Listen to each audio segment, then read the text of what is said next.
एक दूसरे व्यक्ति को घर में काम मिल जाएगा तो 2 लोग करेंगे और 5 लोग खाएंगे तो समृद्धि बढ़ जाएगी। इसीलिए जो ये बात हमने यहाँ रखी है, जो संयोजकों ने रखी है कि हर एक वोट पे एक रोजगार, ये बहुत ही अहम बात है, क्योंकि ये जो समस्या है ये समस्या बढ़ती चली जा रही है, ये कम नहीं हो रही है। मतलब आज 75 साल हो गए सरकार को आजाद भारत में काम करते हुए, लेकिन समस्या कम होने की जगह और बढ़ रही है। अभी सुनीलम जी ने बताया था कि सन 1980 के दशक में भी रोजगार के बारे में काफी मूवमेंट चला था। उस समय सुरेंद्र मोहन जी थे, चंद्रशेखर जी थे, उन्होंने जो हमारे पूर्व प्रधानमंत्री चंद्रशेखर जी, उन्होंने सबने यह आयोजन किया था कि कैसे सबको काम मिले। लेकिन आज तब से देखें तो 35-40 साल हो गए, लेकिन अभी रोजगार कम होता चला जा रहा है। उसके पीछे कई वजह हैं। सबसे बड़ी वजह क्या है कि जो हमारा समृद्ध समाज है, जो अमीर लोग हैं, जो बिजनेसमैन हैं, जो उद्योगपति हैं, वो चाहते हैं बेरोजगारी बनी रहे। क्यों? जब बेरोजगारी रहेगी तो आपको जितने भी तनख्वाह पे काम मिलेगा आप कर लेंगे, तो आपकी जो तनख्वाह है वो कम हो जाएगी। जितनी बेरोजगारी ज्यादा होगी उतना उद्योगपतियों को और अमीर लोगों को फायदा होगा, जिससे कि उनको सस्ता लेबर मिलेगा, उनको सस्ते काम करने वाले लोग मिलेंगे। तो इसलिए जब रोजगार बढ़ेगा तो जो है, जो हमारे उद्योगपति हैं, जो बड़े बड़े बिजनेसमैन हैं, जो हमारे जो अमीर लोग हैं, वो ज्यादा तनख्वाह देने के लिए बाध्य होंगे। जब तक बेरोजगारी बनी रहेगी तो उनको पता है कि लोगों को जब काम चाहिए, उनके हाथ में पैसा चाहिए, तो वो आके जरूर काम करेंगे, चाहे जो भी पगार मिले। तो इसीलिए आपने देखा अभी ई श्रम पोर्टल, सरकार को जब सुप्रीम कोर्ट ने डांट लगाई कि आपको ये नहीं पता कि आपके असंगठित क्षेत्र में कितने लोग हैं, तो सरकार ने एक ई श्रम पोर्टल जारी किया। उस ई श्रम पोर्टल में नवंबर तक 28 करोड़ लोगों ने रजिस्टर किया। हो सकता है आप में से भी बहुत लोगों ने रजिस्टर किया हो उसमें। तो उसमें ये पता लगा कि 94% लोग कह रहे हैं, यानी 28 करोड़ में से 94% यानी 26 करोड़ कि हम 10,000 रुपए महीना से कम कमाते हैं। अब आप समझिए कि 10,000 रुपए महीने से कम कमाने वाला गरीब है, क्योंकि जो वर्ल्ड बैंक है वो जो बताता है कि गरीबी की परिभाषा क्या है, तो वो बताता है कि 13,000 रुपए से जो कम कमाता है वो गरीब है। तो इसका मतलब है कि सारा का सारा जो असंगठित क्षेत्र है वो दुनिया की परिभाषा में गरीब है।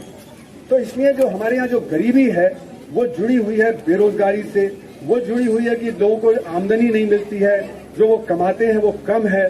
तो जब रोजगार पैदा होगा तो उसके साथ साथ तनख्वाह भी बढ़ेगी, जो कमाएंगे वो भी बढ़ेगा। तो दोनों तरफ से आपकी बेरोजगारी जो है वो जो फायदेमंद होगी आपके लिए। तो इसीलिए क्योंकि ये जो हमारा संघर्ष है ये 30, 35, 40 साल से चल रहा है, अभी तक ये अपने जो मुकाम पे नहीं पहुंच पाया है। तो इसको मुकाम पे पहुंचाने के लिए सबको एक साथ होना पड़ेगा, ज्यादा से ज्यादा आयोजन करना पड़ेगा। इसमें किसान है, मजदूर है, जो नौजवान है, इनको साथ मिलकर लड़ाई लड़नी पड़ेगी। क्योंकि हमारे जो 100 करोड़ लोग हैं जो काम करते हैं, उसमें से 46% कृषि में है और वो गरीब हैं, और 48% कृषि के बाहर हैं, जो शहरी इलाकों में या गांव में हैं, वहां पे भी गरीबी है। तो ये जो इतनी बड़ी गरीबी है, 100 करोड़ में से जो 94%, यानी कि आप देखें तो 94 करोड़ लोग हैं जो एक तरह से गरीबी से परेशान हैं, उनके लिए रोजगार बहुत जरूरी है। लेकिन जो सरकार है वो किसके हाथों में है? सरकार है जो पॉलिटिकल पार्टीज को चंदा देते हैं, जो पैसा देते हैं, उनके हाथों में है। तो सरकार उनके हक में काम करती है। और वो लोग क्या कह रहे हैं, अमीर लोग क्या चाहते हैं? वो जैसे मैंने कहा, वो चाहते हैं कि बेरोजगारी बनी रहे। जब तक बेरोजगारी बनी रहेगी तो उनको सस्ता जो लेबर मिल जाएगा, सस्ता काम करने वाला मिल जाएगा, उनको उनकी गरीबी से कोई मतलब नहीं है। तो इसलिए जो आज कहा जा रहा है, जो अमीर लोग हैं, जो उद्योगपति हैं, जो बिजनेसमैन है, वो क्या कह रहे हैं? वो कह रहे हैं पहले आप हमको दे दीजिए, जब आप हमें देंगे तो उसके बाद हम काम जनरेट करेंगे, उसके बाद हम काम पैदा करेंगे। लेकिन उनका कहने का मतलब है कि गरीब को मत दो, हमें दे दो। तो इसीलिए आप देख रहे हैं कि आज हमारी जो इतनी कम जो आमदनी होते हुए भी हमारे देश में खरीदपतियों की संख्या बेतहाशा बढ़ती चली जा रही है। कुछ तो इतने बड़े बड़े खरबपति हो गए कि दुनिया के खरबपतियों के नंबर में 3रे नंबर, 5वें नंबर, 10वें नंबर तक के लोग आ गए हैं। तो उनकी कहां से इतनी कमाई आई? वो जितना कमाते हैं 1000 करोड़ रुपया एक दिन में कमा लेते हैं। जितना कि आप जो समझे तो लाखों जो गरीब लोग नहीं कमा पाते एक साल में। तो ये जो असमानता है, मैं एक दो सवाल करना चाहता हूँ इसी मुद्दे से जुड़े। जो आप साथ में बात रखें, आप इसी बीच में बात रखें तो ज्यादा अच्छा लगेगा। इसी के बीच में बात रखें और चल क्या कंटिन्यू करिए आप प्लीज। तो जो मैं कह रहा था कि जो ये अमीर लोग हैं, जो उद्योगपति हैं, जो बिजनेसमैन हैं, वो चाहते हैं कि उनको कंसेशन मिलता रहे, उनको छूट मिलती रहे, जिससे कि वो कहते हैं कि हम काम पैदा करेंगे।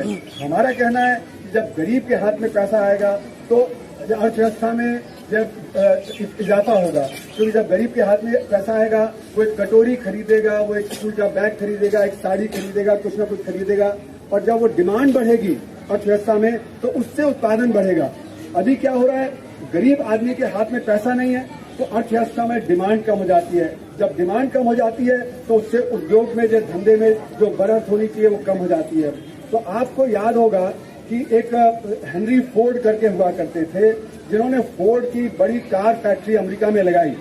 1910-11 में उन्होंने जब फोर्ड की कार का मास प्रोडक्शन शुरू किया, यानी बड़े लेवल पे प्रोडक्शन शुरू किया, तो उन्होंने कहा कि मैं ये बड़े लेवल पे उत्पादन करके क्या करूंगा, अगर मेरा जब वर्कर इस कार को नहीं खरीद पाएगा तो कौन खरीदेगा। तो उन्होंने कहा कि जो हमारे वर्कर हैं उनकी तनख्वाह बढ़नी चाहिए, उनका रोजगार होना चाहिए। यानी कि जो बड़ा उद्योगपति है वो तक ये मानता है कि जब लोगों के हाथ में काम होगा, जब उनके हाथ में सही पैसा होगा, तभी जाके अर्थव्यवस्था आगे बढ़ेगी। लेकिन हमारे यहाँ क्या हो रहा है, हमारी नीतियां इस प्रकार की हैं कि हम जो ऊपर के जो तबके हैं उसके लिए जो कंसेशन दिए जा रहे हैं, उनके लिए ज्यादा आमदनी दिए जा रहे हैं, और जो नीचे का तबका है उसको गरीब रख रहे हैं। उनको ये लगता है कि जब इसको गरीब रखेंगे तो हर इलेक्शन के पहले हम 5 किलो राशन दे देंगे, गैस दे देंगे और हम लाभार्थी बना देंगे, और जब लाभार्थी बन जाएगा तो हमें वोट कर देगा आके। ये बेवकूफ बनाने की बात है, क्योंकि ये बेवकूफ बनाया जा रहा है कि हमने दिया है। असली में क्या है, असली में आपसे लिया जा रहा है। जो नोटबंदी हुई उसमें काम कम हो गया, जब काम कम हो गया अर्थव्यवस्था चौपट हुई, फिर उसके बाद जीएसटी आ गया, जीएसटी में और अर्थव्यवस्था चौपट हुई, खासकर जो गरीब आदमी की है। तो एक के बाद एक झटका लगा गरीब आदमी को, और अर्थव्यवस्था में 10 लाख करोड़ रुपया प्रति वर्ष का नुकसान हो गया। यानी 7 साल में अगर आप देखें तो 70 लाख करोड़ रुपया का गरीब आदमी का नुकसान हुआ है। और जो फायदा मिला, जो लाभार्थी बना के फायदा मिला, वो तो ज्यादा 3 लाख करोड़ रुपया साल मिल रहा है। तो 7 साल में 21 लाख करोड़ रुपया दिया और 70 लाख करोड़ रुपया का नुकसान कर दिया। यानी कि फायदा किसको हुआ, फायदा हुआ बड़े बड़े उद्योगपतियों को और उन लोगों को जिनको जो फायदा ये पहुंचाना चाहते थे, और लाभार्थी बना दिया गरीब आदमी को। उससे उसकी डिग्निटी, जैसे कि अभी मैडम ने कहा कि जो हमें काम चाहिए, हमें मुफ्त में नहीं चाहिए, हमें मुफ्त में आप भिखारी मत बनाइए, हमें काम दीजिए। काम के साथ आपकी डिग्निटी जुड़ी हुई है, आपकी जब डिग्निटी होगी तो आप और आगे जाके काम कर सकते हैं। तो मेरा ये मानना है कि हम अगर रोजगार के बारे में ज्यादा जोर शोर से अपना मुहिम चलाएंगे तो हो सकता है कि आने वाली सरकार ज्यादा रोजगार की तरफ ध्यान दे। लेकिन यहाँ पे समस्या क्या आ रही है, समस्या ये आ रही है कि हमारी सरकार की कमान कहाँ है। हमारी सरकार की कमान जो अंतर्राष्ट्रीय मुद्रा कोष है, IMF है, वर्ल्ड बैंक है, ऐसी बड़ी बड़ी संस्थाएं हैं, उनके हाथ में कमान चली गई है। तो हमारी सरकार वो नीतियां अपना रही है जो कि IMF और वर्ल्ड बैंक और ये लोग चाहते हैं।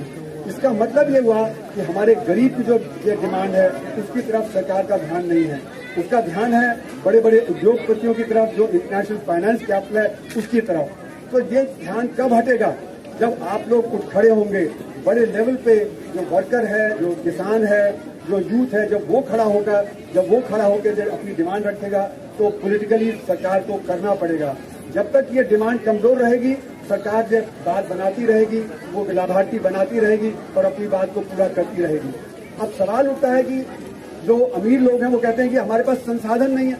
अरे आप तो सारे संसाधन ले जा रहे हो और फिर कहते हो संसाधन नहीं है। संसाधन तो सारे आपके पास हैं और आप देश से संसाधन बाहर निकाल लेते हो। दुनिया में 90 टैक्स हेवन है और करोड़ों खरबों रुपया देश से बाहर निकाला जाता है हर साल।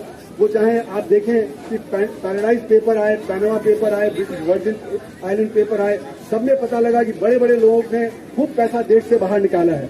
अगर आप देश से पैसा बाहर निकालते रहोगे तो अपने आप देश में कमी हो जाएगी।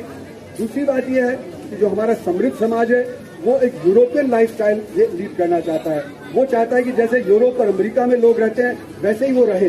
तो इसका मतलब हुआ कि हमारी तो प्रति व्यक्ति आय वहां से 30 गुना कम है, तो 3% लोग 30 गुना ज्यादा खर्च करना चाहते हैं। अगर वो 30 गुना ज्यादा खर्च करेंगे तो इसका मतलब है कि हमारे जो उत्पादन है उसका 90% तो उनके हाथ में चला गया। तो 3% चाहते हैं कि 90% जो उत्पादन है वो उनके हाथ में रहे, और जो बाकी 97% है उनको तो सिर्फ 10% मिलेगा। इसीलिए जो अमीर और गरीब की खाई बढ़ती चली जा रही है। अगर आप देखें तो क्रेडिट स्विस ने, ऑक्सफैम ने और ने सबने आंकड़े जारी किए हैं किस प्रकार 1% जो लोग हैं वो 22% कमाई कर लेते हैं, और अगर काली कमाई जोड़ लें तो वो 40% कमाई कर लेते हैं। और उसी तरह जो 1% है वो 50% उनके पास संपत्ति है देश की, 10% जो है उनके पास 74% संपत्ति है देश की। तो जो गरीब है, करीब 50% के पास तो महज 3-4% ही है।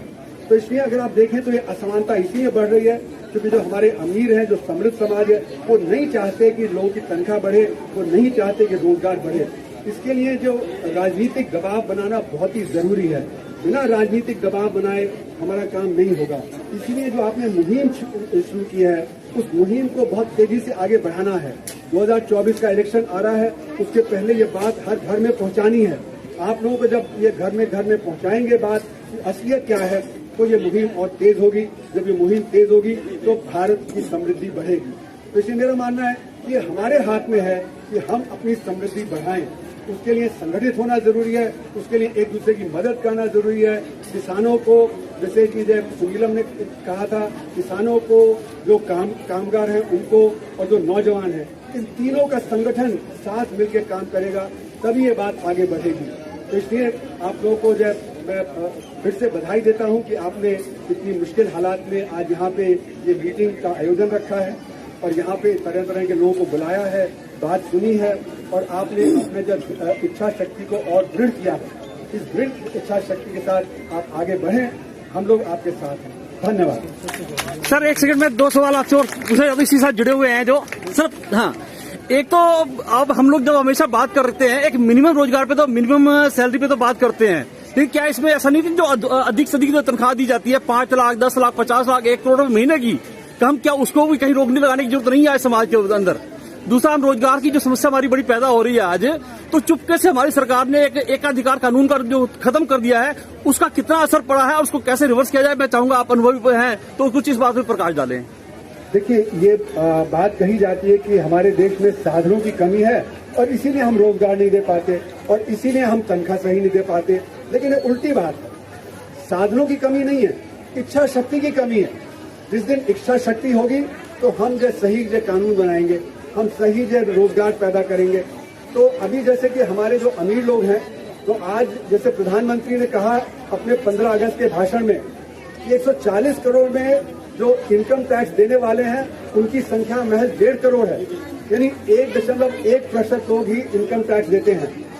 बाकी लोग जो इनडायरेक्ट टैक्स है, जीएसटी देते हैं, बाकी और चीजें देते हैं।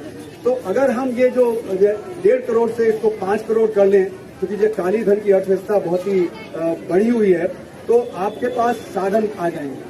अभी हमारा जो जीडीपी है उसका सिर्फ 6% हम जो डायरेक्ट टैक्स से लेते हैं, वो 20% तक पहुंच सकता है। जब वो 20% होगा तो हमारे पास साधन पूरे होंगे। मेरा सवाल, कंज्यूमरिज्म को कंट्रोल करेंगे तो कंज्यूमरिज्म को कंट्रोल करने से भी बहुत सारे संसाधन आपके सामने आ जाएंगे। तो संसाधनों की कमी नहीं है। जैसे मैं कह रहा हूँ, हम लोग 93 में 93 में भी प्रोग्राम बनाया था कि किस प्रकार साधनों को देके हम कैसे पूरा रोजगार दे सकते हैं। तो ये जो समस्या है इसका हमारे पास समाधान है, लेकिन इच्छा शक्ति कैसे पैदा होगी, ये सबसे अहम सवाल है। बाकी जो डिटेल के सवाल है कि हम किस तरह से क्या क्या करेंगे, किस तरह का टैक्स लगाएंगे, कहाँ पे खर्च करेंगे, urban guarantee scheme, rural guarantee scheme, फिर जो हमारा जो सूक्ष्म उद्योग है जिसको माइक्रो सेक्टर बोलते हैं, जहाँ पे कि बहुत बड़ी तादाद में लोग काम करते हैं, उनको कैसे आगे करेंगे, कृषि को कैसे आगे, तो ये हमारी रिपोर्ट है। इसमें सारी चीजें हमने विस्तार से लिखी हैं और इसको हमने प्रोपोगेट कर रहे हैं, हम इसको आगे बढ़ा रहे हैं कि किस प्रकार से हम लोग ये बात आगे ले जाएं जिससे कि एक इच्छा शक्ति डेवलप हो। धन्यवाद।